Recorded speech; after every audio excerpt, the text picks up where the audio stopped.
In today's video, I'm going to teach you how to merge and split cells in PowerPoint. This is a great skill to have, whether you're creating a presentation for work, school, or just for fun. Let's dive right in. First, you'll want to open the Microsoft PowerPoint app on your device. If you haven't used this application much, it's the one with the orange P logo.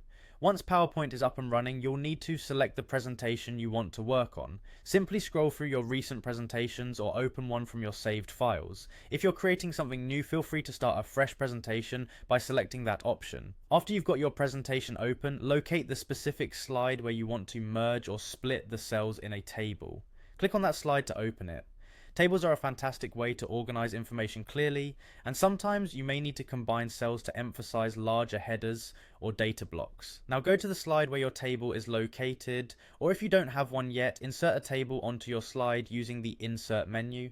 When you have your table in view, click on it. This action will take you directly to the table's tools, where you'll perform most of your tasks today. Once you're there, let's say you want to merge some cells.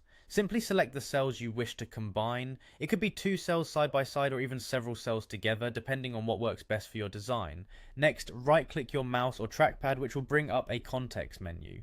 In that pop-up menu, look for an option that says Merge Cells. Clicking this will instantly combine all of the selected cells into one larger cell. This is handy for creating expansive headings or sections within your table. If you find that you've merged too many cells or need to reverse the action, don't worry. You can easily split merge cells. Again, right click on the merge cell you want to divide. This time you'll select Split Cells from the menu. A dialog box may appear allowing you to select the number of columns and rows you want to divide the cell into, so make your choice based on your needs. Then hit OK and your big cell will transform back into smaller individual cells as required. And that's it, you've just learned how to efficiently merge and split cells in a PowerPoint table. This simple yet powerful tool will help you customize your presentations with ease and clarity.